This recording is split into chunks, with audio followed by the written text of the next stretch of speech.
Hello and welcome to the very last palling around of Ever. 2020. Well, who knows? Of 2023. The gang's all here. 2022, Sean. Oh We're yeah, not it's there yet. 2022 still. That's right. I'm in the future. Sorry, guys. I shoot, Tyler. I think I gave you my best of list for the next year. I You want think you to? did, yeah. Wow. Mm, Yeah, my bad. I knew that The Flash was going to be the best movie Yep. of He's 2023. You I were know he's it. got raving about ESPN. Tears of the Kingdom too. You said that's a great Zelda game, and I was like, I don't even know when it's out. So Dude, it's phenomenal. Trust me I on took it that at face one. value. I didn't question it. You're gonna love it. And then guess what? This is the craziest thing. They actually announced that Fantastic Four is coming out in 2024. So pay up, Kefis. You can email me for my Cash App. So this is actually a special episode of Palling Around. We thought as an end of year uh, episode, we would talk about our favorite things from this year. Except for Kale. Um, Kale's but on there. also, go ahead. I said Kale's on there. Just in fact, Marco's on there less because am I really? you don't play games, Marco. I don't play games, but I would have thought other things made up for it. No, yeah, it's all even. It's evened. I play one game. The game of life. Yes, you did. Okay, we'll Oh. get to it. Even though the chances are Um, bad. but also because it's the holiday season, we thought that we would give this one away to everyone. So normally, Palling Around is a show that's on our Patreon page exclusively, and we talk about whatever the hell we want. It's not even necessarily comics related. Notice there's no comic book category uh, today. We're not doing comics. That'll be on our main show. You guys can go listen to that if you want that. Um, but yeah, we wanted to give you guys a little bit of a taste of what this show is like, and let you guys hear what we thought of everything not comics related that happened this year. I'm gonna turn it over to Tyler, and Tyler's going to run this whole shindig. But yeah, 2022 has been a pretty awesome year when it comes to all the things we're about to talk about. So I'm pretty hyped. I was gonna make a top 3 life moments a category, but Oh, that would have been a little too much for the show. Well, joining the Comics Pals, right? Yeah. Well, That. technically, that Oh was no, that last was year. 2022. Yeah. Well, I mean, I was on it was tail end, very very tail end of last year. I knew about it before, Right. Right. so Okay. That I is was in. fair. I was in the what is it? What is it called in theater when you're on the In the side of the stage? wings. In the wings? Yes, I was in the wings, waiting for the new year. Yeah. You But very yeah, this much is going to were. be a bit of a peek into us as people and the things that we like that isn't comic books. So we're not going to be talking about Tom King. Sean won't be talking about DC presents Dark Crisis on Infinite Earths.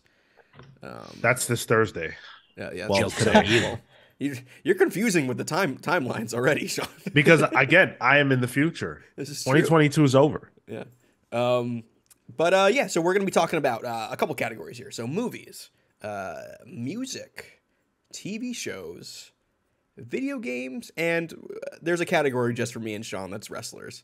Unless Kale and Marco want to just throw some off the cuff and just don't say stuff like Yokozuna or Bret Hart, because come on. Mandy Rose. Oh boy. Orange Listen. Cassidy. Oh, Marco knows Okay. something. Wow. That's hey, don't give me credit. That's the first and last year here for me. Okay, from the whole show, you have stuff to talk about here. Hey, for the wrestling category Got it, specifically. got it, got it. Okay. But we're going to start off with... Nacho Libre. Close. I hate the orphans, so I can't talk about... What? Okay, that's a revelation. Tyler hates I orphans. was What the quoting fuck? Nacho Libre. On Sean. on Christmas, he hates the orphans. Yo, what a terrible time to reveal that you're an orphan hater. Tyler the Scrooge. Bahumbug. Wow. Bahumbug. Worse than Scrooge. Scrooge gave money to the orphans. Oh yeah, you piece of Did shit. he? Which one did Yeah, you watch? it Oh, I wasn't never a finished lot. Christmas Story. He seemed like an asshole, so I stopped watching. Wow. Especially that Muppets one with the creepy baby puppet. Oh, that one's freaky. That's the best So one. yeah, let's get into movies first. Cinema. film, whatever you would like to call this. Some real Kino stuff. But because Kale's name begins with the letter C, and letter C comes before M, S, and T, Kale's going to go first. And Kale, the first pick you mentioned was something called Barbarian. Ooh, yeah, Barbarian was a lot of fun. It, man, if you haven't heard about it by now and you're interested in it at all, just go see it. I won't spoil anything, but there's a twist that really makes the film. It's really good. If you're into horror, it's got a woman goes into an Airbnb and shit happens. Yeah. Okay. The name Barbarian is called that because it's Airbnb jumbled Yeah, that's right. in a different way because they can't call it that. Oh, interesting. What? Yeah, Yeah, look at yeah. Barbarian and put it in your brain. What the fuck? Hold on. And, It's and no, it's not the exact letter. it's So I not just the tried exact to thing, word but it out. it Yeah, fits in there. sure. Yeah. And the other like wild thing about this is the director is one of the guys from The Whitest Kids You Know. Yo, what? Huh, I didn't know that. Yeah, which Yo, I'm still trying to figure this shit out. It's not there, Sean. It's not there. it's on not- HBO Max, Sean. So if you have that, this are you a horror guy? It's Sean? on. I love horror, yeah. Horror's I've the heard shit. good things about this. I haven't watched it either yet, though, Kel. Overall, I think the story is really predictable, but it's really fun. Is it gory at all? Yeah, Yeah, hell yeah. Okay, you got me. You're a gore it's guy. fun. It's really I fun. am a gore guy. Yeah. Director's name is Zach Kreger, by the way. I'm not a gore guy, so like that's kind of a turnoff for me. But I Not don't know. even the God Butcher. Oh, sorry. No It's comments. it builds tension and then rebuilds tension and then builds tension again in ways that are just so successful that it pays off every time. It's so good. This film is so good. Okay. It was Definitely one of check the it ones out. I wanted to watch before the end of the year. I just haven't gotten to it. It's on Disney Plus in the UK, so I'm still trying to figure out how it says Airbnb. AIR are in there, and BNB are in there as well. That's all it is. I What are you see. trying to, It doesn't like- reword. Yeah. Oh my god. He's trying to spell it out in his head. stuck I'm on like, that one wait, for a hold while. on. Okay. How he the didn't fuck? listen to a word I said. I guess not. No, I was really focused, dude. He's in puzzle mode.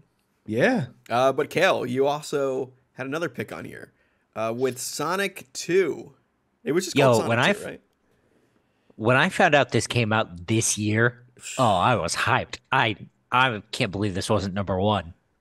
Sonic 2 was a blast. Just addendum. They're not ordered in any kind of ranking. I just put them in there. So it's not like you're number one. It's just like these are your top three. That's all. Sure.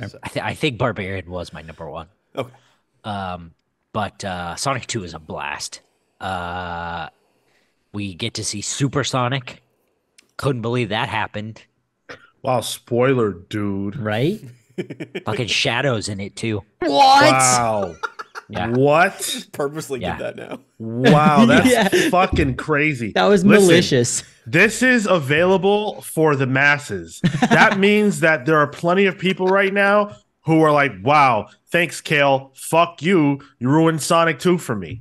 And I'm included in that. Yeah. So, Merry Christmas, fuckers. geez, Is all Tails the in this one kids too? listening to this are going to be so upset. I still haven't seen the first one. You should. is- It's they're- very good. They're both very solid. They've already announced Yeah, a- they're a very good. 3. You might as well not. You know the whole fucking movie now. I know how it plays out. Yeah. Jim Carrey is at his Jim Carreyest in Sonic 2. Yeah. Ooh. Like he's really good in Sonic 1, but man, he's on another level in Sonic 2. I wouldn't know anything about that. And the thing too is like I don't I know was what that means. I was like a couple of choices in life away from becoming like a Sonic kid. You know what I mean? Yeah. Which then I think is like a gateway drug to furry. But like I avoided that. Did you? I'm not sure you did. I Yeah. was really into Sonic the Hedgehog. And Well- honestly, if the third movie is just as good as the first two, this might be the most solid trilogy of movies in recent memory. Yep. Certainly for a video game. Oh, I'm talking like just movies in general. Almost like there's another like Knives Out, and like that's also as good. So we'll see. This But, the second one wasn't that as good as the first, I thought. well, I haven't seen Glass Onion yet, so No? Oh, okay. you were one of the 5 people who managed to snag it in theaters, Marco. in Yeah. the 4 days it was in theaters. So Wait, was it really? yeah, it was only in theaters for like not even a full week, I don't think, because Whoa. Netflix just needed to put it in theaters to be able to put it for like Oscars and shit. It comes out Literally, on Netflix. Like this week. I went on a whim. I'm like, oh, look at this movie. Okay. Not in your top 3. Spoiler alert for yours. But Kale, you also had another family movie, I guess. A big family man here with the Bob's Burgers movie. Oh yeah, this movie too, a blast. Can I ask the It premise? feels like an extended Bob's Burgers episode in Aw, a really man. good way. Does Bob die? Yeah. You know, Shadow the Hedgehog's in this one too. Linda turns into supersonic. No. Who's Linda? Wow, spoiler. Wife. You ever seen Bob's Burgers? I actually haven't. No, I'm just. You should. It's a lot of fun. Yeah, it's good. I don't like fun. I once was a character from Bob's Well, Burgers. don't I know? I was a character from Bob's Burgers for Halloween once. Can you guys guess which character? Bob, Tina. Linda. I was Tina. Yes, Yeah. you have that fucking energy, Tyler. I'm I sorry. was Bob for Comic-Con one year though. So Okay. I feel like I've seen that. Yeah. I didn't know. Yeah, I didn't know this came highly out. recommend them. Yeah, highly recommend it. What's the premise so that you can justify a movie? I don't remember. I don't remember. No, I had a but- really good time. Somebody gets murdered.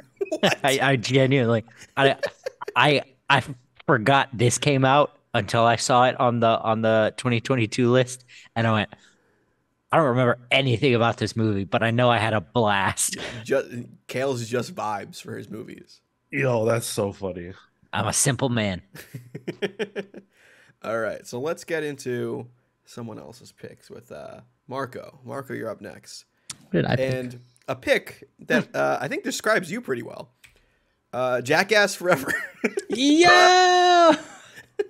So this You're getting good. my my brother, my dad grew up watching Jackass, Wild Boys, like all of this stupid shit, and like MTV back when it was Spike TV when it was like prime Spike TV content. MTV. No, Jackass was MTV. You were right the first time. Yeah. Oh, was it? Yeah. Spike TV had were like there, Most 100%. Extreme Elimination Challenge and The Man Show. Oh, okay. All those kinds of types of shows we would sit down and watch religiously. And they finally produced the Jackass movie. And we're like, yes, we have to go watch that. Sure, I'm maybe 15, 14 at the time. My dad's like, no, we all enjoyed this, so we should go watch it. And we've been a fan. We go to see these together every time. We went to see Bad Grandpa whenever it came out too, because big fans of this shit. So this is more of a like ties into a family bit. It's wholesome. Yeah, it's wholesome. The content, the exact opposite of wholesome. I disagree. I think this is kind of wholesome in a way. There's a bit of a changing of the guard too in this movie that I really liked. Where Let's there's a lot not of younger philosophize eating shit, Tyler, or like getting punched in the gut for laughs. guys. There's text Another and subtext. spoiler. Like, what is going I do But like you it know though, what? how there's like a whole bunch of new people in this, like younger people. They are, and I think that they do a good job. Like I didn't give them a whole bunch of time, but with what they did with the skits were pretty good. Yeah, I love a Well, they Jackass. beat the fuck out of him. I mean, Like literally. There was a first woman Jackass member too. Yep. this one. She was good too. She was real funny. She take a What- scorpion to the face. what- Was that what it was? what a win for gender equality. Honestly, I agree. I Yeah. agree. Everyone can be a jackass. And then Marco, you also picked a Hulu original movie with Prey. This movie slapped. So much fun when it came out. I remember we had a good conversation, I think with Kefis and probably Manny in the Discord, of just being something that fit the aesthetic of what Predator was and is, and did it in a really inventive way. They brought it back in time, which I don't think you need to be in the future necessarily for a Predator movie. Like that's not what it's about. And the spin of it being prey and you're sort of as much as the focus has always been about the people getting hunted, this is putting it in a context of, well, these people are hunters for a living, and so they know how to think and how to process and how to sort of counterplay that. So this was an excellent film. Good drama, good action, good cinematography, frankly. And it's what's his face as the director? It's the guy who did 10 Cloverfield Lane. I want to look this up because he's really that was good. 10 Cloverfield Lane. That's a good film. I can't look it up fast enough. It's fine. It's fine. Yeah, I got you. Dan Trachtenberg. He also did that Portal fan film years back. Have any of you ever saw that? No. Real good stuff. Dan Trachtenberg is fantastic. I did not. Fun ass movie. Yeah. How's the Predatorness in it? Is it like good Predator shit too? Yeah, it's good shit. Yeah, and it's they don't show a lot. You know, it's mostly atmosphere and tension. It's more Predator 1 rather than Predator goes to New York City with Danny Glover. Exactly. Yeah. That's good. And you also picked The Batman. The Batman. Phenomenal film, frankly. I loved it. I loved the direction. I loved the aesthetic that was built out. I loved Robert Pattinson. I think all around the acting was good. The action was good, and the story had me engrossed and made me care about a lot of these characters and interested to know what their next steps are with respect to this sort of part of the universe. And yeah, high marks. Just absolutely solid film. Oh, Marco wasn't on the review of the Batman. It was just Tyler and I. So this is literally the first time I'm hearing what you thought about that movie. No way. Yeah. Yeah. Wow. Yeah, dude, I loved it. It was so much fun. I still haven't seen it. Shame. Honestly, like I had no negative marks about it. I feel like it would probably given it like a 9.5. They just need to release one with like a break in it so Kale can watch it. He's that bathroom break. There's an app on your phone you can get that tells you like the best time to take a piss break in a movie. Dog, I'll watch it at home. There, I've got a pause button. Oh yeah. It's true. I'm saying it's meant for the theater, but that's that. So Sean's up next. Sean, your first pick is a lot more, probably the most recent of these movies, honestly. Yeah, with no, never mind. You've also picked Sonic 2. Kale, that was the joke. I love this movie too. Knuckles is in it.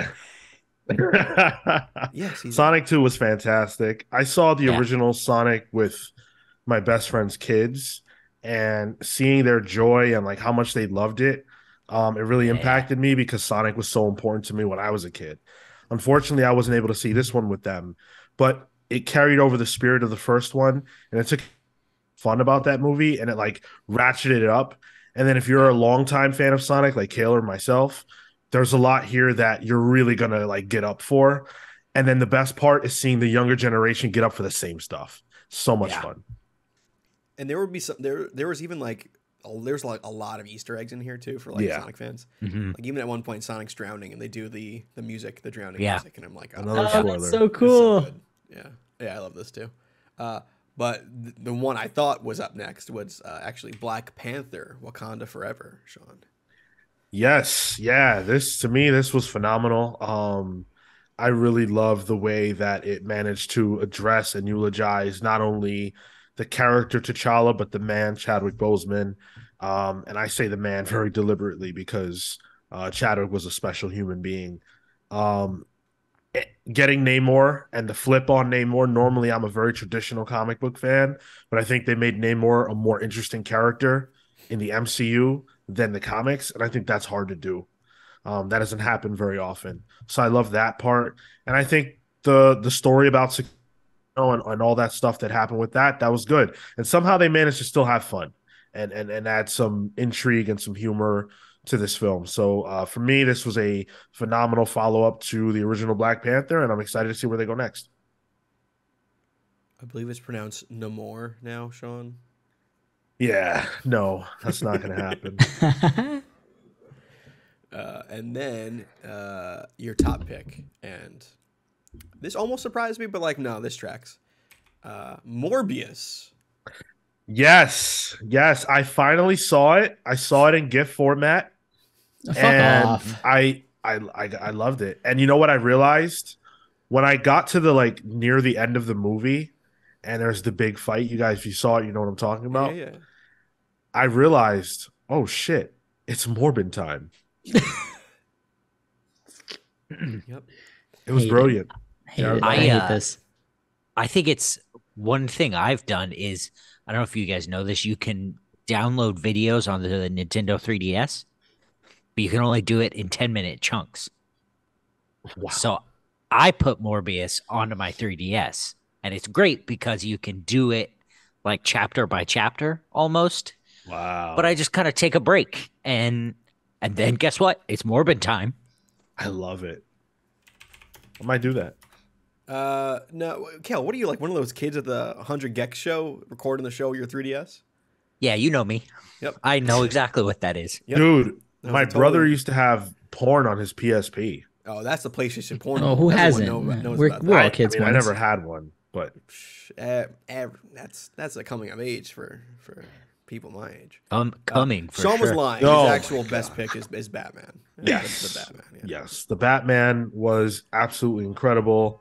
I have said many words this year about just how good this movie was. Matt Reeves did a tremendous job.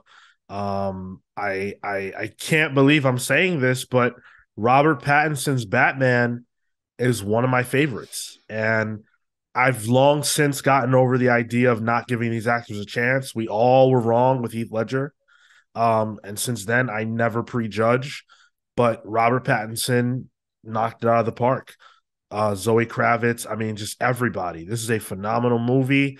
It takes a character that was kind of fledgling on the big screen and it put him right back center stage where he belongs. Hats off. Make the next one 4 hours. Who cares? Look Damn, at that that'd be Ben rad. Affleck shade. Kale, you haven't seen the first one, okay? Yeah, you're right. I'm not gonna see the second one. Exactly. You don't care. And let's go over to me now.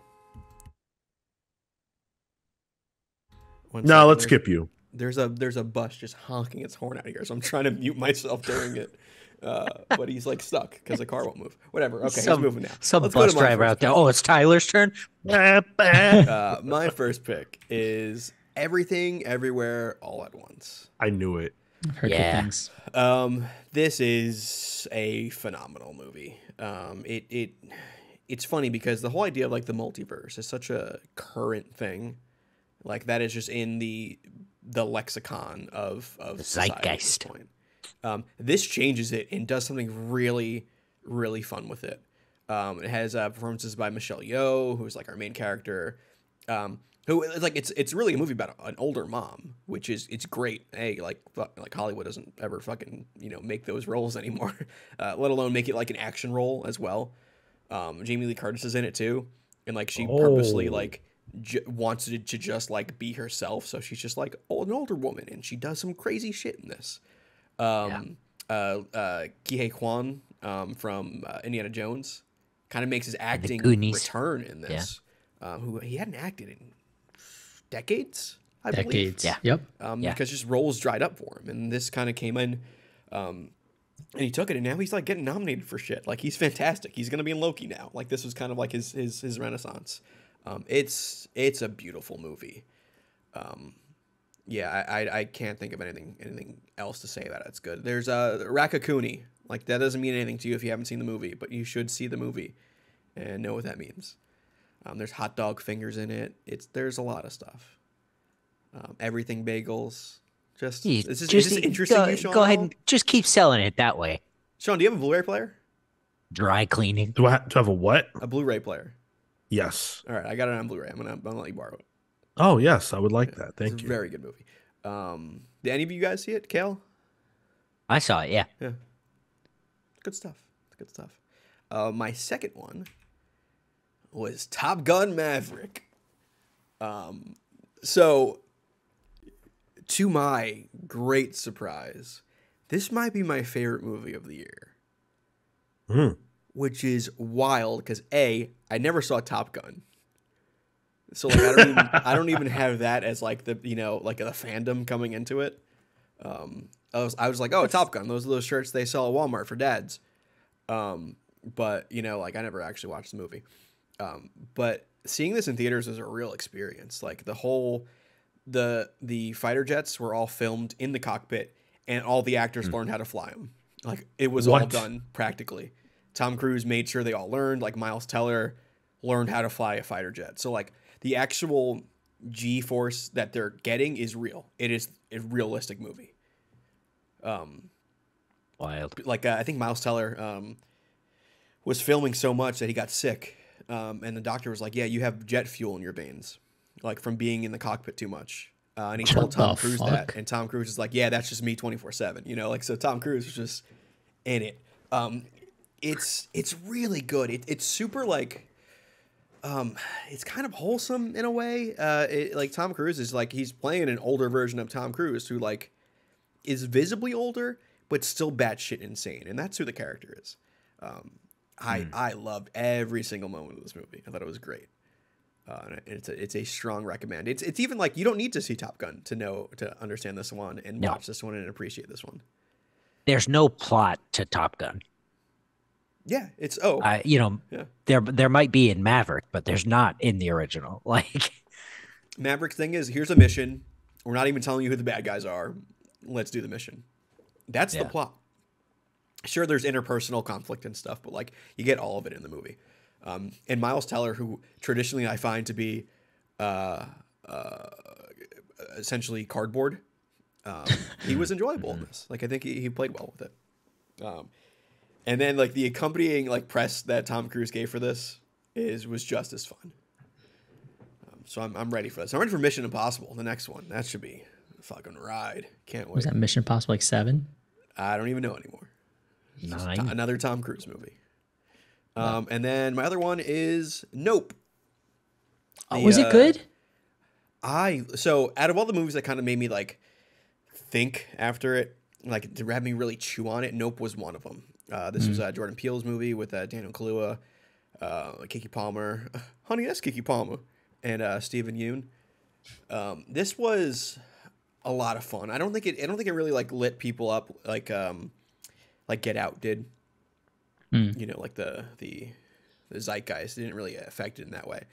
But this dealt with movies and Hollywood a little bit more, so that's kind of like my special interest there.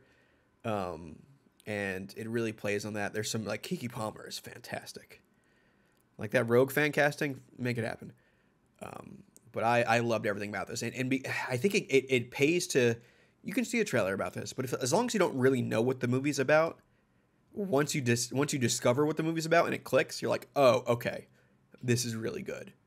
I can't even say like what I liked about it without spoiling it because I don't want to spoil it. But No, please don't. it's good. I want to see this It's one. good. It's very. It's not really a horror movie as much as it's a action thriller. So I wouldn't even put it in the same category as like Get Out or Us. It's a little more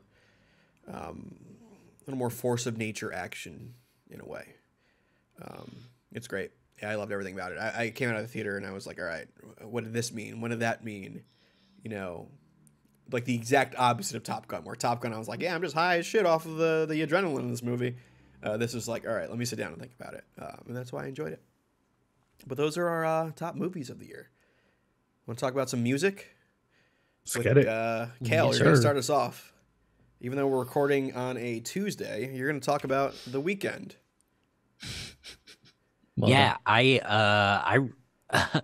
so I've only listened to this album all the way through once, but I enjoyed the hell out of it, and it made me a fan of The Weeknd, and I don't have anything anything else to say about it really, but that I enjoyed the hell out of it. Dawn FM is the name, by the Dawn way. FM, yep. Oh, did I not say that? Dawn FM, yeah. What was your opinion of the weekend prior? I didn't particularly have one. Hmm. I'd always been curious, because of like Blinding Lights. I think I've always thought, oh, he's got a really nice voice. And then Blinding Lights made me listen to this album, and yeah, I had a great time. Hill, did you know this is a concept album? Yeah. Yeah, sick. You love you a concept. Oh no, that's Starboy. This one is too. His that collab with Daft Punk. Really, that's what it was. That's what got you into brought him to my attention was Starboy and that collab. Sure. And because they did a comic book, I think with Marvel, and that blew me away. But I'm a fan. You a Daft Punk guy? Yeah. Okay. Didn't know that. Nice. Good to know. Yeah. It's one of those acts I wish I could have seen live. I never did. But Same. but let's go into Marco's picks. And Marco, you're gonna have to. I might have just made Coquito, but like I might need help pronouncing the album name. Bad Bunny. Oh, Un Verano Sin Ti. There we go. Man, this album came out at a beautiful time. I think it was like May. And literally just back-to-back bangers. This is continuing Bad Bunny's sort of transition into more EDM, club, electronic music, moving away from some of the more hardcore reggaeton stuff that he did in some of his first stuff. It's softened over the past few years, and I think he's found continued success. And man, this is just incredible party album. The music was great. A lot of songs were even sometimes poignant. El Apagón is one about the ongoing light electricity issues with the island right now, and like the shit that happens, and some of the land ownerships. Not necessarily why. Logan Paul's fault. Well, the privatization of the electric industry, whatever. But it's a very, very good, solid album. I think of all of them, most of them, probably half, are just club classics at the moment. They're just what's being played, and it's a good listen. Very, very just fun. And this dude managed to wrestle this year too. So Did he really? Really he well, wrestled yeah. WrestleMania. Yeah. Killed it. He's good. Yeah, he's a fan. He's a fan for like nerd. He's a big fan of Japanese culture as well. So I think he reads manga and watches a lot of anime. There is a rumor right now, Marco, that they're going to be doing a Puerto Rico WWE event headlined by Bad Bunny. Oh, yo, I'd fly out for that. I'm highly, like, if it's announced, I think I might go. I've never been, so. You've never been? Yo, let's go, Tyler. Let's go? fucking go. Okay, all right. Well, we'll see. Let's hope it's announced, because, yeah, that could be wild. Sean, you're down to Puerto Rico. You like Puerto Rico, right? I've been there. Yeah, I would 100% go again. Oh, for word? this, Okay, all right. Yeah, dude. Let's I've never fucking been. go. KO, when you need a vacation, buddy. Not that bad. Which song on this album is about his upcoming role in El Muerto? Oh, that's gonna be probably Titi Me Preguntó. Yeah, like halfway through. Mm-hmm. Yeah, because his aunt is checking in on him during Christmas time. Like, what are you doing? What's up with your life? So he's talking about it. Yeah, tremendous. Got it. Yeah. Got it. Marco, you also have Everything I Know About Love by Laufey. Laufey has been my musical muse for the past few months. I've been learning a lot of her songs, a lot of the stuff that when I first found her on YouTube doing I found transcriptions of her music. So I learned them, a few of her songs, and just fell in love with her voice, the production, some of the production quality on these tracks. It's jazz focused, and it introduces elements of indie pop and a bit of maybe trap and hip hop drums in some moments. So Whoa. there's this really cool mix and just like hodgepodge of music there, and her songs are really sad, and they hit me at a very important time. So This seems like sad girl music. this seems like sad girl music, and you'd be right, just with a bit more, a bit more color, I guess. Yeah. I'll check this out. This stuff never even heard of Laufey. I'm like, oh, Loki's dead. Sure. Oh, wait, no. Personally, I like her, the project before this, the EP before this, a little bit better, but that came out in 2021. Against my rules. Oh, my bad. But you have Oh, he gets one. He gets one. no. All right, This I'm came out in taking up your 2020. slot. This one came out in 2022. Yeah. But you also have Not Tight by Domi and JD Beck. Yes, Domi and JD Beck. JD Beck is a prolific drummer out of Texas, I think Austin, that I've been following, I want to say, for the past 4 or 5 years. He's been playing music professionally since he was 14, and now I think he's about 18. And Domi is if I'm not mistaken, French Canadian or French keyboardist and pianist. They do just out there jazz, super hard bop, a lot of fusion. They have stuff with Thundercat on this, Herbie Hancock. I think a few other like big name producers. I think Snoop Dogg might even be on one of these. It's just another fusion of jazz, and I think these two kids, they have a bright future ahead of them for pushing the genre, pushing that medium, or pushing the genre rather of jazz like to its next steps. This guy's drumming is just bananas. Like the just to keep pace with him sometimes as you're listening through, it becomes difficult and you get lost in it because of how absorbing his music is. You a Thundercat fan, Marco? Yeah, I like his shit. Very good He stuff. played at my and college when I went there for like 50 people. It was good as shit.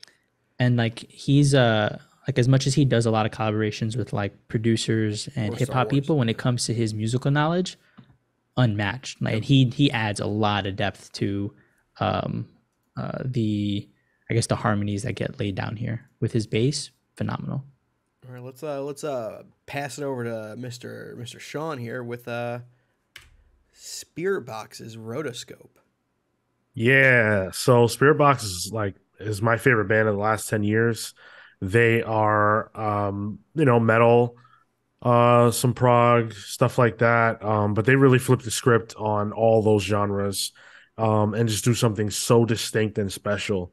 They make metal music that's horror. They make metal music that's uplifting. They make music that'll make you cry. It's just all over the map. It's so good. This was their EP. It's only 3 songs. It actually came out on my birthday, coincidentally, which was pretty cool. A little gift to me from them. And even though it's only 3 songs, I haven't been able to stop listening to it. So it makes that the list because of the strength of, not the quantity. And I cannot wait for their next album. It's a cool cover, I gotta say. Yeah. I want to know what uplifting metal sounds like.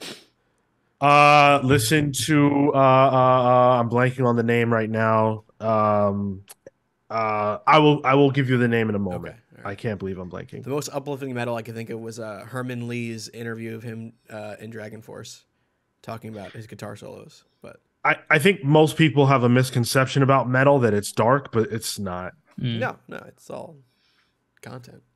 Tonality. And you also had Morbius. No, you also have one that I actually enjoyed. I actually enjoyed this one too this year. Lupe Fiasco's Drill Music in Zion. Yes. Oh wait, there it is. That is, yeah, there you go. What to say?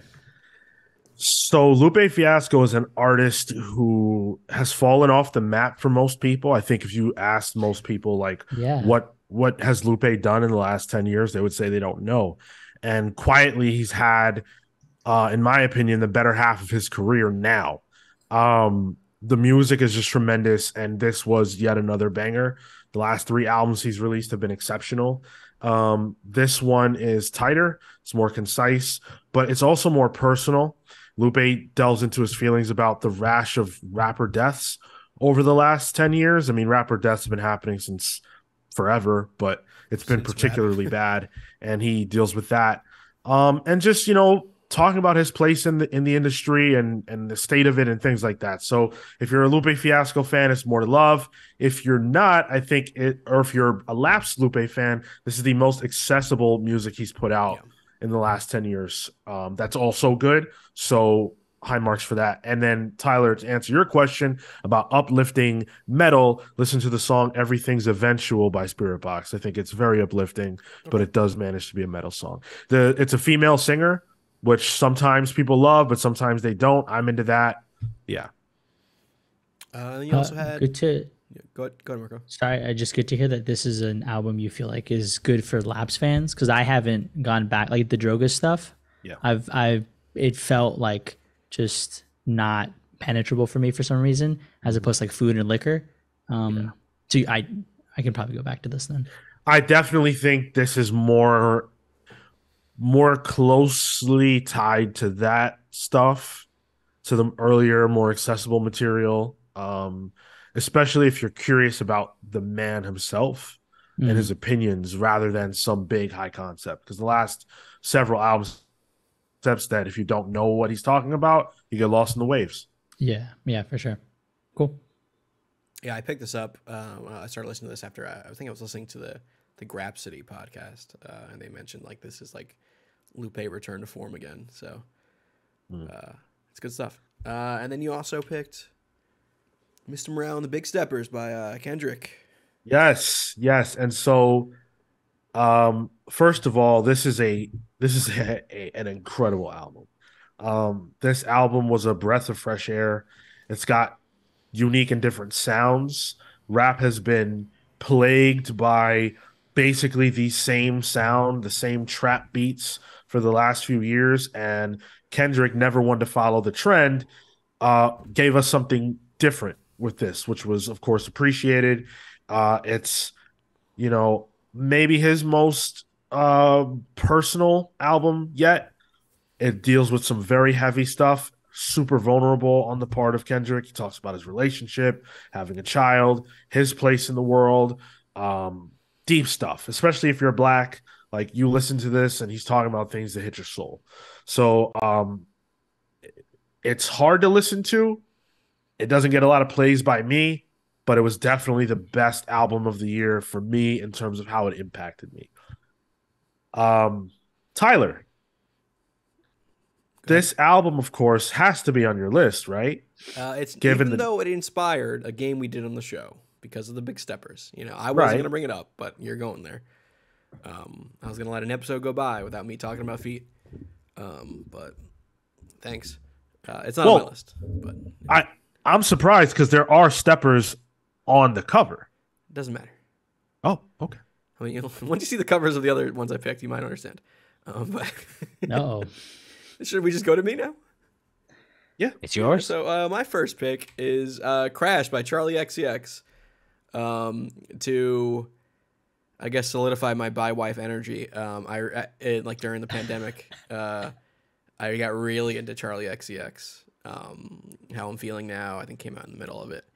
And "Crash" is kind of a little more mainstream. It's not the most cohesive album out there, but I think it's really good. I mean, Charlie XCX has been around for a while, kind of like one of the, I guess, mainstream pushers of this hyper pop kind of thing. And there's a lot of good songs in this. There's "Lightning," "Crash" itself is a good song. Like, I've been listening to this on repeat. It's a good hype. You're driving in a car, you need to get hyped up sort of thing. This is like how I keep myself awake when I'm driving late at night. So this is the kind of stuff I really like. And I also had this was actually a recommendation from my brother that I got into. This is "Electricity" by Ibibio Sound Machine, which is a British Afro funk band from London. It is super funky, super dancey, a really kind of just fun, cohesive album. Marco, this is right down your alley. I was just about to ask, what was it called? Check out, let me get the numbers right on the title of the song. It's 17, 18, 19, I believe is the name of the song. But it's super fun. I mean, I'm a big LCD Sound System fan, so that kind of like dancey, electronic, full band type thing is what this is. Oh, that's fun. And I really enjoyed it. Kind of my brother's like way more into like getting to new music than I am. So like whenever we go in a car and drive together, he's like, "Hey, listen to this," and I'm like, it's either like, "Oh, what the hell did you just show me?" or it's something good like this. So yeah, this is probably one of my favorite albums of the year. And then I also picked Laurel Hell by Mitski, fellow alum of Purchase College. I technically went to college with her at the same time. Technically. Never, and I mean, I could have been in class with her. I didn't pay attention. But yeah, Mitski, Margo, if you like sad girl music, man. Her stuff's like electronic-y though, right? This album, so yeah, that's what's different about this album. This one has like almost like shades of Aha at some points in it. Ooh, But also being depressing and similar to you, Marco. This album came around at a time that was very complex for me. Oh yeah. Fill in the blanks if you know me. In fact, I think this is what might have sparked life changes in my life. But I can't. Marco, listen to this album and listen to the lyrics. I'm not a lyrics guy, but a couple of songs in this, I'm like, oh fuck, these things hit hard. Okay, all right. But like, I can't deny it's a really fucking good album. It's dancey and depressing, and it's really good stuff. I know Mitski didn't really know what to do with music after her last album, and this was her purposely changing things up because she was almost done. I think pandemic kind of hit her hard, and this was kind of a reinvention, and I loved it. Even though there was like weird pandemic that was like, hey, Mitski is a child trafficker, and they were like, wait, what? And then I think it was like a weird internet rumor, like those horrible ones that people put out there. Which what kind of rumor is that? Jesus. Like, remember Ciara had rumors or Lady Gaga? Like, it's always women that people are making weird internet rumors of, So yeah, fucking weirdos. But those are my big 3 albums of the year. Let's talk about televisiones with Kale. Want to talk about some Disney Plus? All I got over here. With Baymax. Baymax. I have to scream that one. It has an exclamation point at the end. And it's all capital. True. Baymax is a lot of fun. It frankly has no right to be as fun as it is. It's just, it's a little anthology series of like 10, 15-minute episodes of Baymax going around and helping people. It's ridiculously fun. It's just him going and getting in little adventures, and he sort of brings the community together at the end when he needs help. And it ties the whole series together. I think it's only 7 or 8 episodes, I think. But it's really fun. It's really good. I've never seen Big Hero 6. I was about to say, okay. This is a for me. Watch that. Yeah. In general. But watch that and then watch these. I knew you liked it because it was like 15-minute episodes. I'm like, oh, there's a Kale show. I won't lie to you. That's the primary reason. Yeah. It looks cool though. Isn't he like kind of like learning emotions throughout it too? Like, doesn't it kind of tackle like an emotional scheme? Not for him. Gotcha. Okay. He so Baymax's thing is he's a healthcare provider, but he's a robot. And so he's like the perfect healthcare system in a robot. So like you can see the guy in an apron here. He happens to walk by this guy's food truck, and this guy's like breaking out in hives because he's serving shrimp, and he didn't know he has a shrimp allergy. Mm-hmm. Oh, I gotcha. Okay. So he kind of like, but the guy doesn't want to give up his food truck because it was like his dad's food truck or something. So it's like that kind of stuff that like Baymax is like helping these people work through while also helping their, their medical needs and stuff like that. That's cute.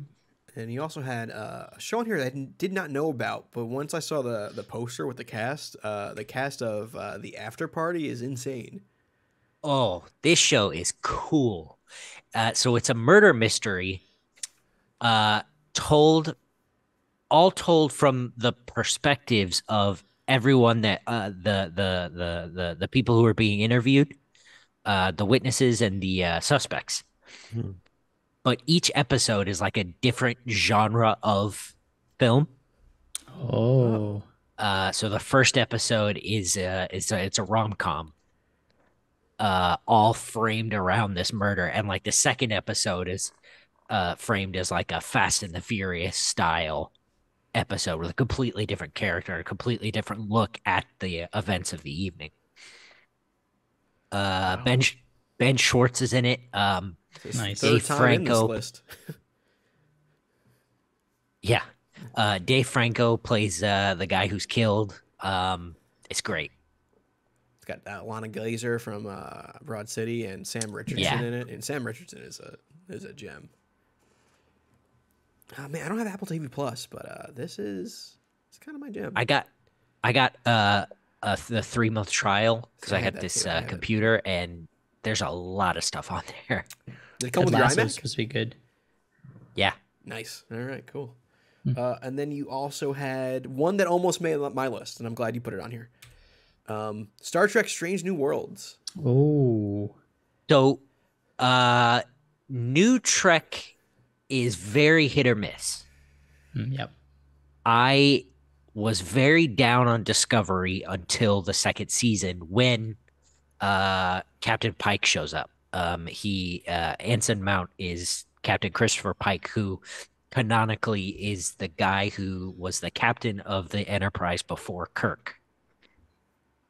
He was in the pilot of the original Star Trek, and then they went a different direction. But he kind of shows up throughout the series once or twice, and he brought something to Discovery that was it was a huge tonal shift, and it really brightened the show, and it made it so much more fun. So Strange New Worlds is his adventures on Enterprise, with Spock, with his with Uhura, a whole new crew of people, and it really feels like Star Trek. Nice. Like OG Star Trek. Yeah. Well, I mean, next gen. They Sure. go out, Yeah. they do a thing, but it's not like dour. It's not, uh, it's not crazy plot heavy. It's not very, Nobody's whispering 24/7 in it. it's not about one person, like Discovery is.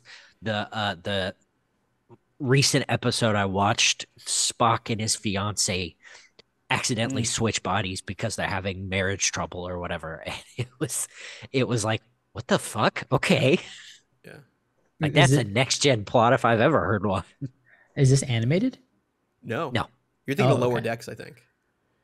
Which also fantastic. Those are like the two A shining, tremendous show. shining Yeah. parts of New Trek. This really goes back to the format of like Monster Week, sort of, or like Conflict Week. Yeah. Yes. And it's like it's bright, and I don't mean that like literally. It's lit brightly, which of course is something new if you watch Discovery. But it's also like thematically bright as well, where people are having fun. It's fun. Yeah, it's fun. hopeful, and I was like, oh, this feels like Star Trek. Yeah. And it's wild that it's still Kurtzman too. Like it's still the same people running Discovery. So it's like, oh, you guys knew what the formula was. Yeah. What were you doing? I think great. I sort of think it was just a different era. Weirdly, like Discovery Yeah. only came out in what, 2016, 2017? It was like right after the Abrams stuff. So like it kind of took Yeah. a lot of that kind of feeling from it. Oh, sure. Yeah, carries into it. And I think there's more of nostalgia for like Next Gen and Voyager Yeah. and stuff like that this kind of really takes from. I loved it. But I Anson think- Mount is I think great Eve- too. That's one handsome fella. Man, you're telling me. Damn. This guy plays Black Bolt, but he- Marco. Yeah. But even like, our attitude with like the Marvel films, I think kind of carries over Yep. when you think of like Discovery versus Strange New Worlds. Yeah, fair. Yeah. It's just fun. And with TV, let's go into the anime. Am I pronouncing that correctly, Marco? Anime. Yeah, With Attack Anime, on Anime. Titan. Yo, Attack on Titan season. This is the second part of season 4 that came Final out. season. The final season, and everything's gonna get wrapped up presumably in a movie. But man, this has been just a ride. From I started this show probably at the beginning of the pandemic, and then caught back on at the tail end of like watching it episode by episode. The tail end of season 3. And so super excited to like finally get back and have an anime get me into that weekly format again, because I haven't had a show do that in quite a while. I've been on a backlog for quite a bit, watching Naruto and Fullmetal Alchemist, and now this show came out of, at least for me, nowhere. I tried it previously, didn't like it for whatever reason. This next time that I did, thoroughly enjoyed and have been following it all the way through. Man, it's just been drama on top of reveals on top of more drama, and I've been having a lot of fun with just the outcomes of where all the characters are now. I always found it a little fascisty, with the uniforms and all that. I'm like, I'm not gonna like. There's a whole thing. Google that if you want to learn about that. But. Well, I mean, there's a whole thing, but also like it's only up until season 3, and it doesn't address anything specific. This poster for it, I expected to see a Titan on it, and maybe that is one. I don't know what I'm talking about. Well, yeah, you don't. So, but I thought it'd be one of those big naked dudes, Yeah, you don't know what you're talking about. You shut your fucking mouth. I don't know what I'm talking about. This could be. Maybe we get on to my next pick, Tyler. Maybe the Titans were everyone we went along with along the way. I don't know how this. Oh my God! Please. Shorzy. Oh, dude, this is so fucking good. I've rewatched this series just this year about 6 times. It's only 6 episodes. They're only a half hour, and so I maybe once a month will spend 3 hours just rewatching this, not in a row, but like in a given week. And it's just the jokes are on point. It is the perfect iteration of a Letterkenny season in a sports anime format. Phenomenal. Yeah, I found Letterkenny to be a little too Letterkenny in the more recent seasons. This does is this Shorzy? Like this is the guy we never see? This is the guy we never see. Yeah. Okay. All right. And I tell you, I think it's better than Letterkenny. Interesting. I think I agree. Good. And I think I've only seen half the season. But I think I agree. It's definitely like a sports show, but done in that format of Letterkenny. Me and Harris talk about Letterkenny consistently, and I think he probably likes this. I'm not gonna speak for him, but I think from the conversations we've had, he liked this one a bit more. Is this also full of wordplay? It is, but not to the same degree, because Shorzy isn't that character. Yeah, sure. Shorzy is a character. Shorzy's just a character, man. Sean, I think even you would like something like this, honestly. Is it a comedy? Yeah. Oh, yeah, it's hilarious. Then I wouldn't like it. Yeah, Sean doesn't like to laugh. Yeah, you can't have fun. I laugh a lot. Yeah. Don't you know? He listens to metal music. It's all sad and grim and dark. All right, well, let's talk about something a little more bright and cheery. Chainsaw Man, Marco. Yeah! Fuck yeah. I know this only started this year, but... That's what this episode is, Marco. It's totally about 2022, so you're good. You're fine. Yeah, but like I want to, man, I just want to binge this because I know where it's going, and to see it just brought to life is so exciting because of how they translate manga into anime. And Mappa has been doing a phenomenal job. Like every bit of detail is in here. They give you extra frames for just fluidity of movement between scenes or in the same scenes. The art direction. Everything's just so good. This is a very tight production. I can only assume that Mappa is going to get an even bigger budget for season 2, and this is probably going to be, I would say, like, going to blow up to be one of the biggest anime releases since like maybe not a Demon Slayer, but It's up what there. else is big? It's up there, dude. Like for slime or something. Sean, Comparable. for reference, I believe they are in the anime just up to where we left off in the manga for the book club. Oh, really? Yeah. Oh, Yep. wow. The last episode is literally the following chapter. That's pretty cool. I have been waiting to binge it. I watched the first episode. I enjoyed it, but I'm like, it's too quick. I need to chew on it more. So I've been waiting for a good chunk to kind of go through. Sean, I remember you liked for the book club the hotel part. I think you like to see how this gets realized. Yeah, maybe I'll watch it. That was the most insincere thing I've ever heard. So let's go over to Sean's TV shows, and one that was literally on the cusp of making my list. Peacemaker. Yeah, if you had asked me in 2021 what I would think about Peacemaker, I would have said it's going to be ass. And it wasn't.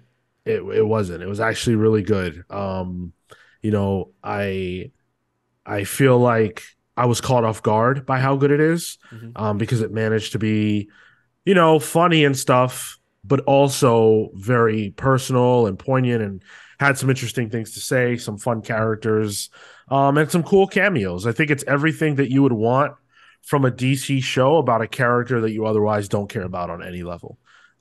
James Gunn really took Peacemaker and made him his own thing, separate from whatever Peacemaker would be like in the comics.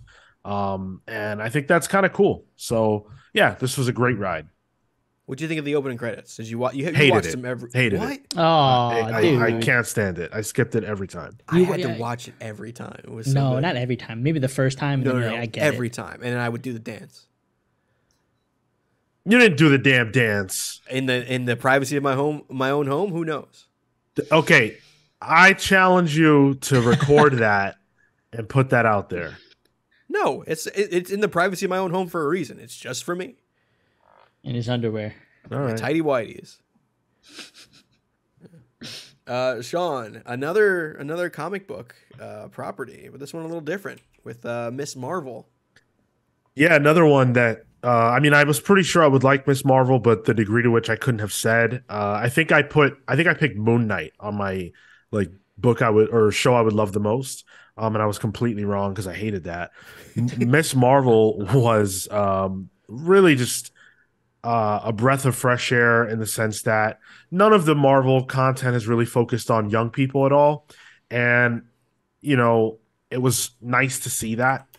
We got Spider-Man, but this felt almost more youthful than Spider-Man for some reason, especially when you know that every one of those actors is like, 20 something. Miss Marvel really felt like it was young people acting, young people portraying themselves and speaking about themselves. And I really loved that. It was a lot of fun. I love the family dynamic. Kamala Khan's a great character. She always has been. And they really, really translated everything that makes her world compelling from the comics to a show. So hats off. This was phenomenal. I can't wait to see her in the Marvels. Yeah. And like outside of the power set, which everyone complained about, it's fine, guys. Just watch it. It's very comics accurate and like true to the book.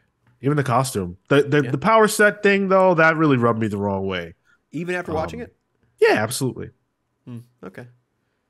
Not a power. I think long, stretchy flesh is gross, so I was okay with not seeing that. Yeah. And then you also had the final season of Better Call Saul. Oh. Man.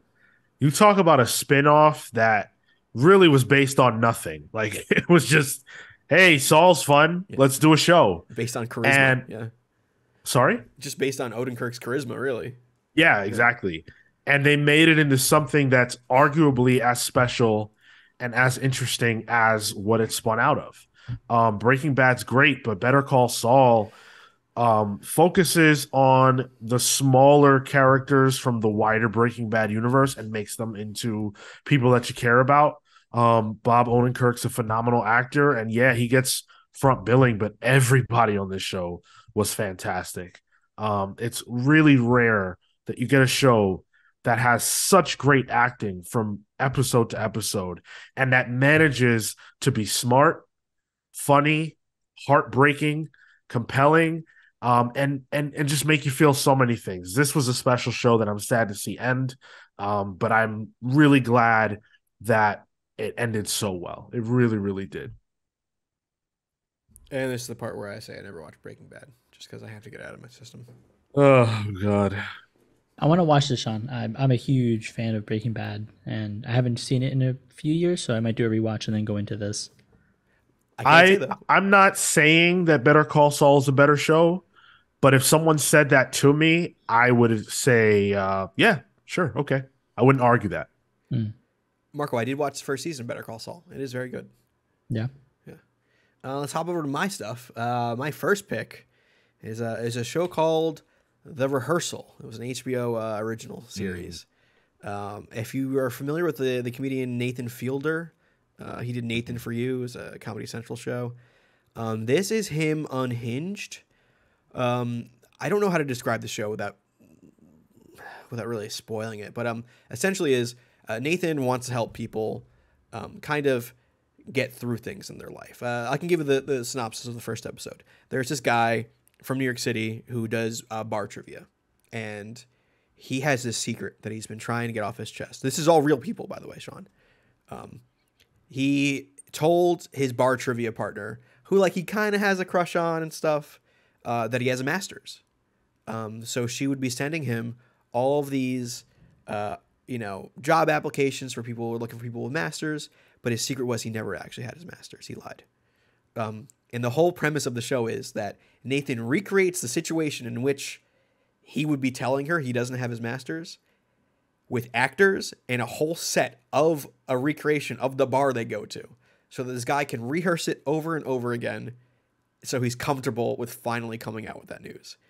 And it is bonkers. Like, just the premise of it is nuts. But it's also really dark and twisted on how it gets into like human manipulation. And then Nathan gets a little too invested in it as like the guy running things. One of them becomes a woman who wants to get into a relationship and have a baby. So they get child actors from babies upwards into like a teenager to have her rehearse being a mother. 4 months on end. And it is insane. And it has one of the most horrifying finales I've ever seen of a show all year. It's good stuff. It's really good stuff. It's funny. It's weird. It's offensive in a way. It's a high recommend for me. You know what this reminds me of conceptually is Review. The Andy Daly show? Andy Daly, yeah. Sorta. It's more it's Truman Show, really. Yeah. It reminds me of that in that, like, if Andy Daly could have gotten like a bigger budget. Yeah. So Review is about this guy going out to try real experiences and then rating them, 1 to 5 stars. Whereas this, sort of takes that to a different level. This sounds like something I would really enjoy. The rehearsal, like what I described to you, is like a single layer of an onion. Rehearsing this thing that this guy wants to tell, like a secret. They go about 20 layers deep into the show by the end of it, and then you don't know where the reality is anymore. And it becomes really fun. Tyler, was that first episode the dude you talked about? Was that you? No. Because I was freaked out. Like, he does bar trivia. Like, I don't do bar he lives in New trivia as much York. anymore. Listens to tiki music. That wasn't. I didn't even say that, Marco. So, Oh, sorry. but there is. I have been wanting to go to the bar because it is in New York. It's like the Alligator Lounge in Brooklyn. He has like his own table now. They have like the rehearsal table if you go there. So. Whoa. Okay. But also on my list was The Rings of Power. Amazon. Did you like it that much? The Rings? Okay, so it's complicated. I'm a huge Lord of the Rings guy. Yeah, I was reading the Silmarillion in the fourth grade. Like I'm like big into Tolkien. Um, Hearing about this, I'm like, all right, that doesn't sound great. I'm not too excited for it. It's Amazon. I don't know what to expect. Then they're like, oh, it's the most expensive show ever made. I'm like, okay, maybe. Um, by like the third episode, I was sold on it. It is different. It's not acted. I mean, you could tell it's a TV show. Yeah. But the costume design is top notch. It's practical effects for all the orcs and all that, which is like, all right, you learn from The Hobbit. I think it's either the second to last episode or the penultimate episode. It might be the most wild roller coaster of a TV show I've seen all year. What was that face, Marco? Shot at it. Yeah, you said Said the same thing. Second to last and penultimate. I meant third to last and penultimate. That's what I meant. Yeah. But yeah, it Fucking has, nerds. fucking word nerds. But yeah, it's really good. It does some stuff with the lore that is some would say sacrilegious.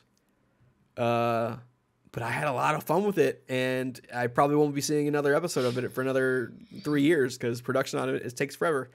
But I really enjoyed it. It was like an every week situation for me. It was like weekly tuning in, which I don't get as often anymore. And then for probably most solid show of the year, Andor. I need to finish it. I'm a big Rogue One guy, so I'm also a big Star Wars guy. So this kind of spoke to me. This is essentially a prequel to Rogue One. It's really the origins of the rebellion in TV format, and it is just the most. It is a war show. It is not really Star Wars as much as like Star Wars capital WARS. There's torture. There's espionage. It feels like a war thing. There's not a lightsaber to be found in this, which is what I love about it. It really gets to like the nitty gritty of the politics and the war part of Star Wars, which honestly, it's my favorite part. And then Diego Luna is fantastic in it. Stellar Skateboard is in it too. I mean, Stellan Skarsgård. He's in it. You good, Sean? you're just freaking me out. Was that intended, or did you? It's like, an in did joke. you- Yeah. If you ever listen to How Did This Get Made, they talk about Stellar Skateboard all the time. Oh, Yeah, he was in Deep Blue Sea. It's a thing. That was a joke for myself because I can't not say Stellan Skarsgård without saying Stellar Skateboard. But yeah, this is a really good one. Even if people with like Star Wars fatigue, like I know Boba Fett wasn't the best.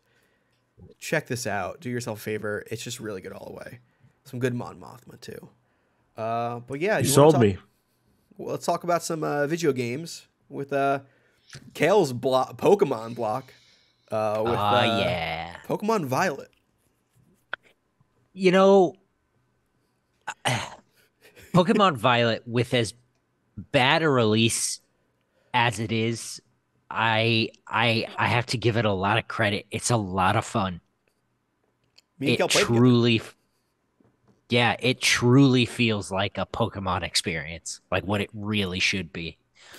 I spent the first hour walking from like the home village with my starter to the first town, just throwing Pokeballs and catching Mon.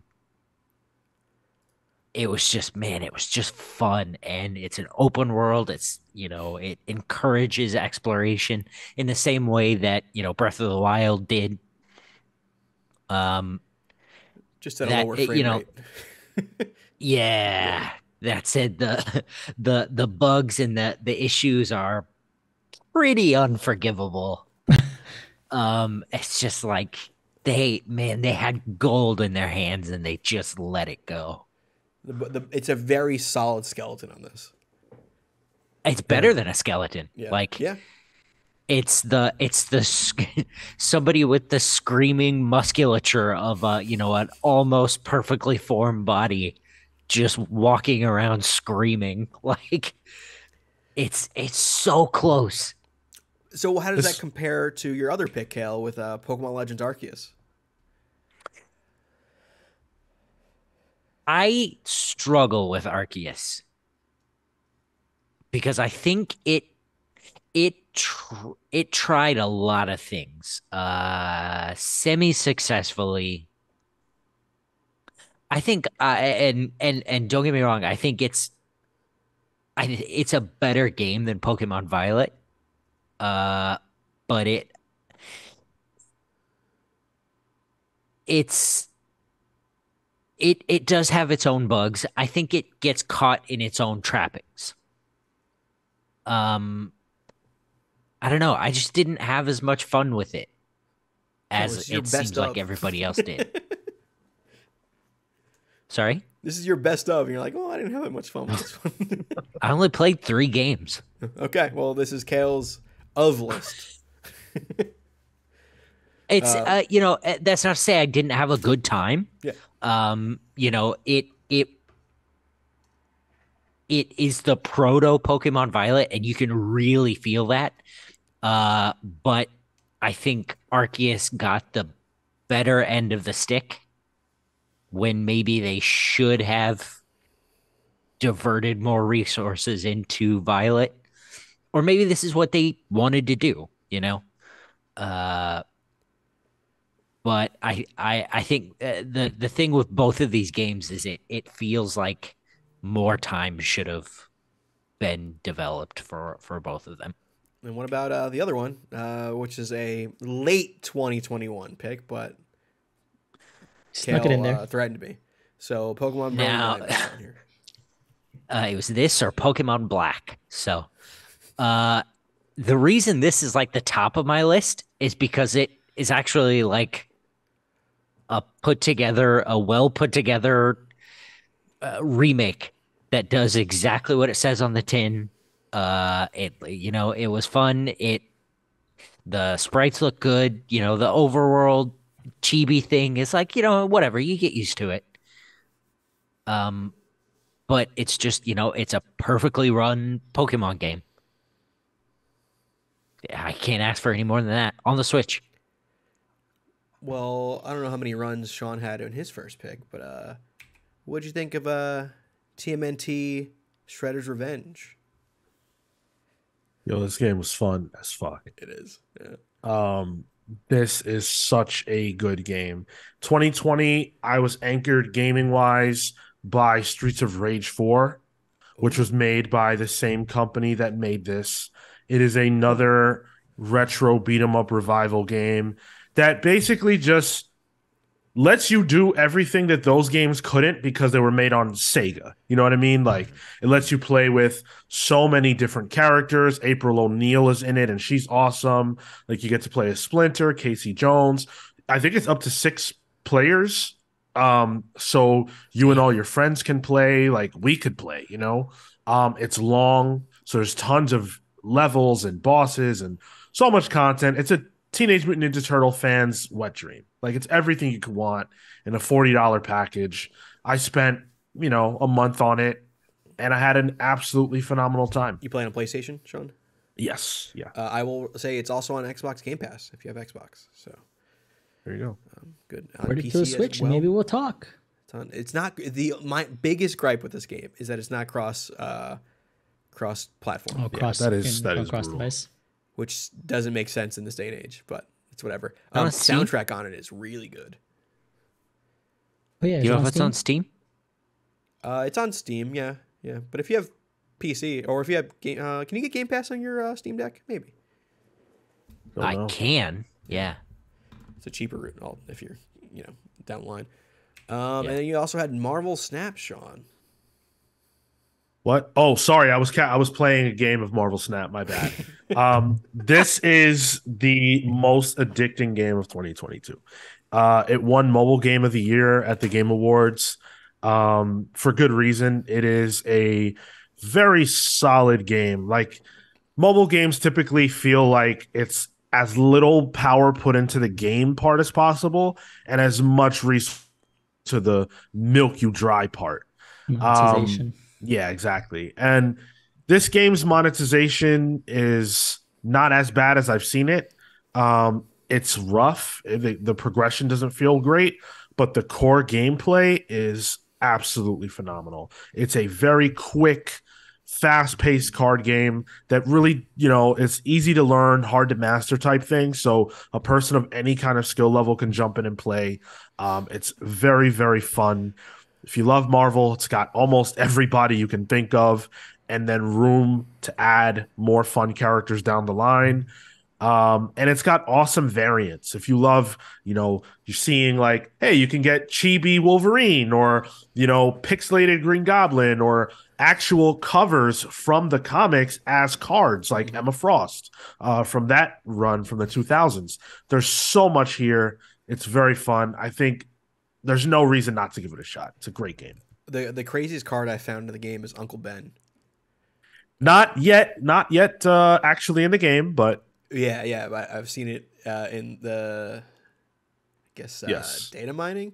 But his whole thing is like, if he gets destroyed, you get to put Spider-Man in that place. Like, it's like that's so stupid. Ruthless. And they're finally fixing my biggest gripe about this is that the artists don't have credit in the variants, but they're fixing it with the next patch. So they're adding that, which is nice. I have a Greg Land Domino variant, which is yeah. I was happy to see Greg Land for once. It was surprising. And Sean, your game of the year, without a doubt, God of War Ragnarok. Yeah, I waited a while for this one. Not as long as some others. I played this in 2020 or 2021, whatever it was, or the original, and it blew me away. The first God of War in this series is a masterpiece, and somehow this game took everything that one did and did it absolutely better. The story is epic.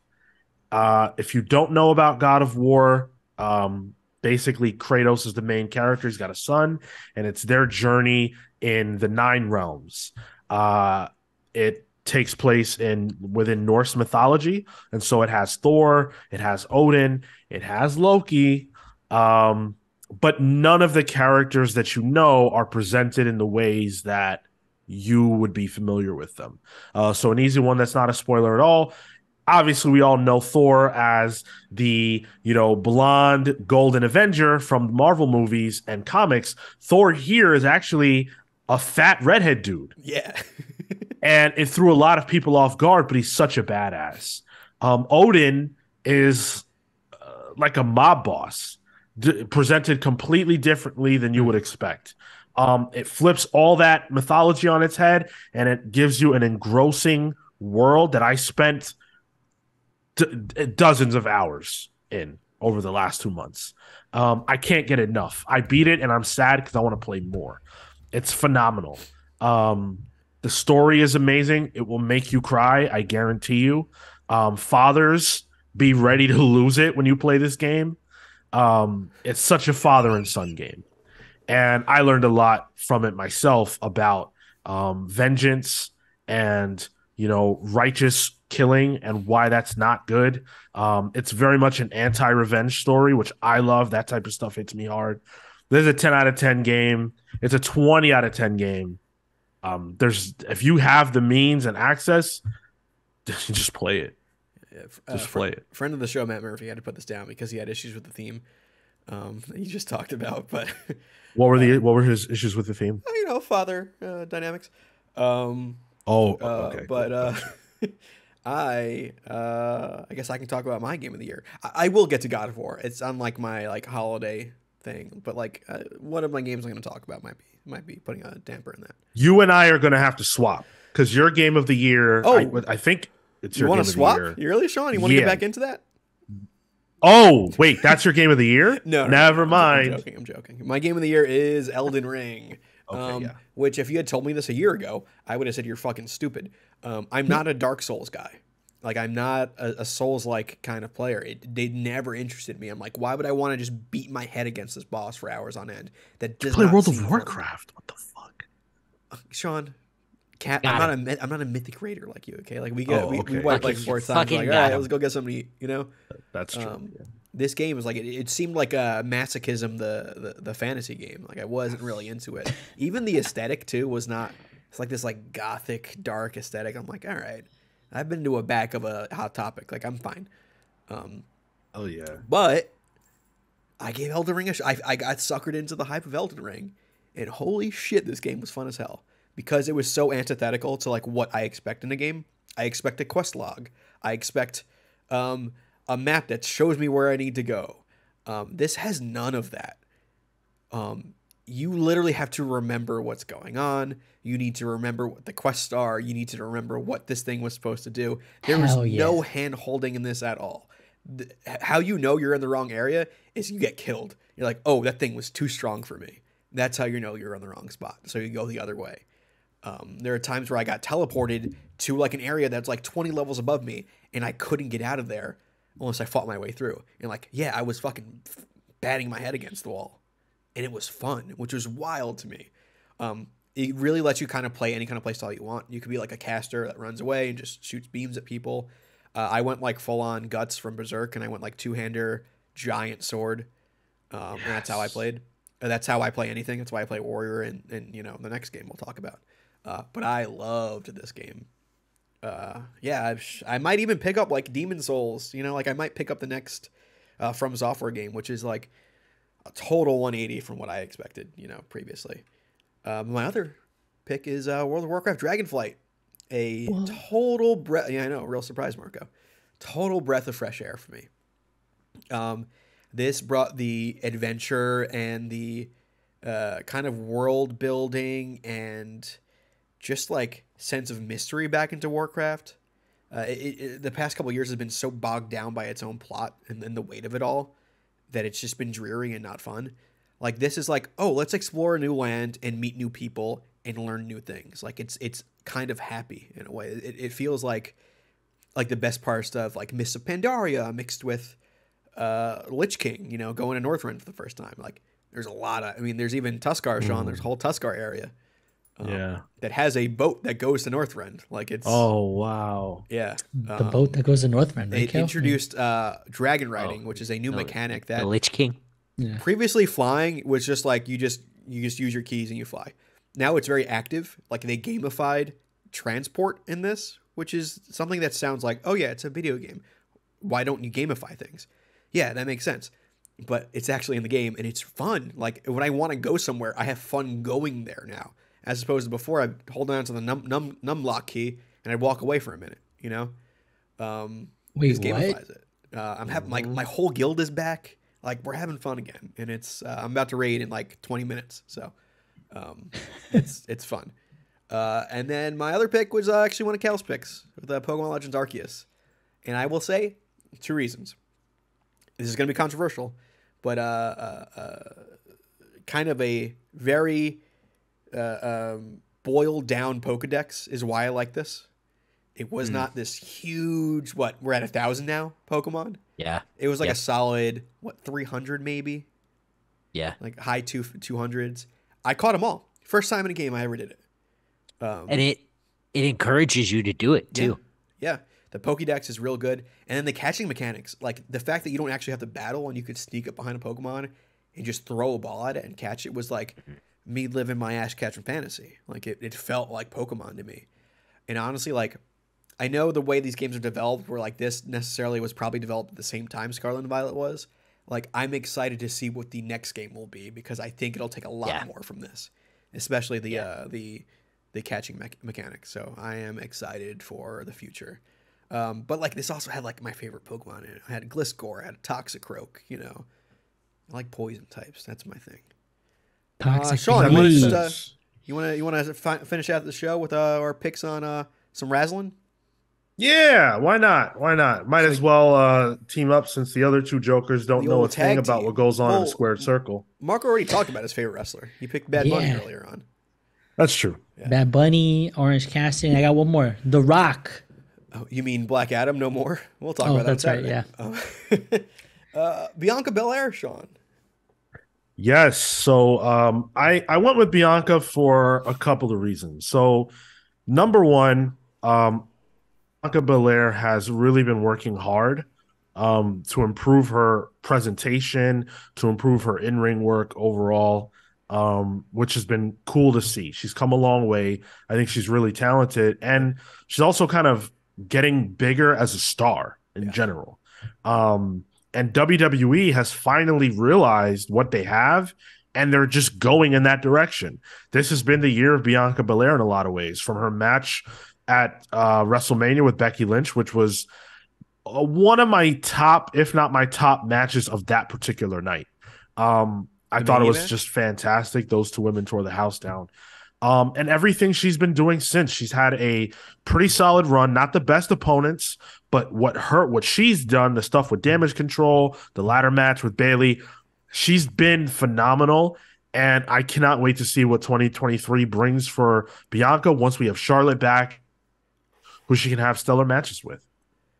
My favorite part about Bianca is that she makes her own ring gear, like on the flights to places, which is that's nuts, bonkers. And this person's on my list too, Sami Zayn. Yo, yes, the honorary Uso himself, Sami Zayn. The storyline with the Bloodline has been no doubt about it, the best thing in wrestling for the last year. You talk about a breath of fresh air right when the Bloodline were getting stale. Right when it was like, this needs to end, Sammy gets put in the mix, and it's just like, now I almost don't want it to end. It's just been so good.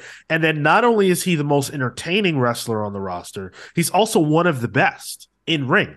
This is reminding me of Kurt Angle levels of talent. Perk Angle or Kurt Angle? Kurt Angle. Perk Angle, that wasn't very good. I mean, not good for his health, but like the not good for his life. Yeah. No, the wrestling was good. And then you have he's not called the Big Dog anymore. He's called the Tribal Chief. The Tribal Chief there, Roman Reigns. So I acknowledge the Tribal Chief, Roman Reigns, as the number one all-around performer in wrestling this year. And I know if anyone listening to this is a wrestling fan, that's bullshit, whatever. Listen, he's the top talent in the top wrestling promotion, in the top storyline in wrestling. You cannot beat that. Not to me. Roman Reigns is the big dog. He is number one. I'm excited to see him lose at WrestleMania, but for now, I'm really enjoying this story and Roman Reigns. He's come such a long way that he was literally one of my least favorite wrestlers, and now in this year, he's my favorite. And he's part-time now too, which is wild. Less is more. Yeah. I was going to say him too, Sean, but you took the spot. Sami Zayn as well. And like even before, so you mentioned the Bloodline stuff, which is what's going on currently. But even before that, his feud with Johnny Knoxville and his Jackass match at WrestleMania. Yeah, that was awesome. Marco, they used the giant hand from the Jackass sketches in the match. What? And there's a giant mousetrap. Wee Man is there.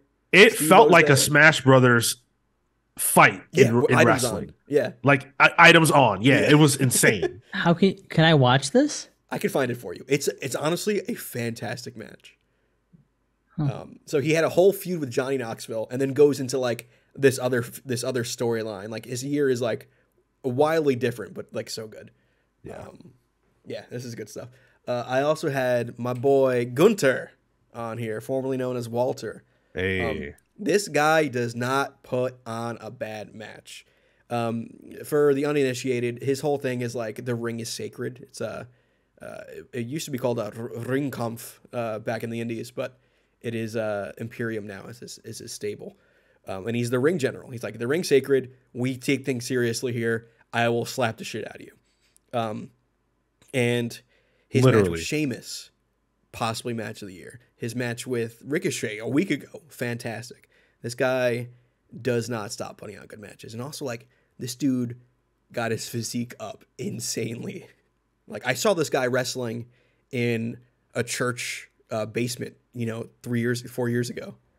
And now he's, like, headlining shows and stuff. I wish you had a picture of what he looked like 2 years ago for comparison. It's unbelievable. He looked like two of them. Yeah. He was a big dude. He was still a beast. Yeah. And there's rumors of him going against Lesnar at Mania. Like, oof. And he brought, like, the IC title was, like, important again, too. And, like, the IC title is personally my favorite title. So, that's a big thing. And on the AEW side for me, I picked Jamie Hayter as one of my picks. I'm a big Hayter guy ever since her stuff in Stardom. It's Skater guy. Her kind of organic rise to popularity, because she hasn't changed her character. She's still kind of a shit heel.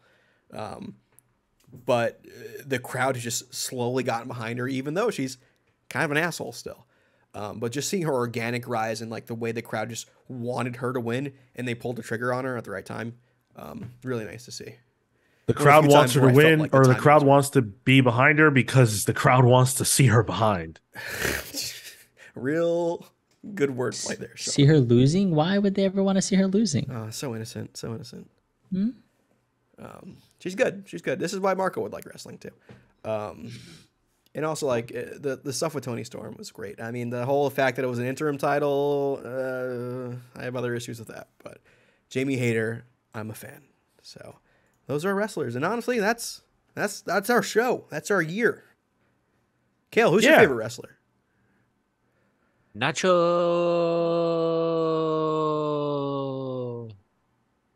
callback. Good job. Nacho callback. Mine. Sure. So that is our list for end of year in media. But we still have more end of the year stuff to do when it comes to the main show, which, of course, if you're here, you probably know this, but you can listen to that live every single Saturday at 10 a.m. Eastern on YouTube and Twitch. We are going to be talking about our favorite comics and, comic book movies and all that good stuff. We're also going to be talking about what we're looking forward to next year. So we've got a lot of end of year, beginning of the year stuff still to come. But I want to say thank you. And you guys listening make our end of year list as our favorite people. Because if you are a member of the Patreon and you have been, that means that you have been supporting us and you've been a huge part of what has been the largest growth we've ever had this past year. However you came to us, we appreciate you so much. If you're not a member and you're listening to this for free, thank you. Because that means that you are in some way a supporter of ours, you like what we do, and you're looking for more. So we thank you so much for that. And we wanted to give this to you guys as a little bit of a gift so that you can hear what we're into and a little bit of the flair of Palling Around. Now, I must say, this is a pretty tame episode of Palling Around compared to what we normally do. Yeah. So if you like us and you like what you hear, I think that any other episode of Palling Around, it's a different look at what we are and what we do. So, if you like this, go ahead and check out our website, our Patreon page, patreon.com/thecomicspals, where you can find not only more episodes of this show, but a lot of other cool stuff. We've got a newsletter on there. You can vote in our book clubs every single month. There's so much stuff there that we want you guys to see. We're doing it for you guys. And, as much as it's cool to actually get some kickback out of it, we enjoy your reactions to what we do. We enjoy the fact that we can be a part of your day. So thank you guys so much for listening.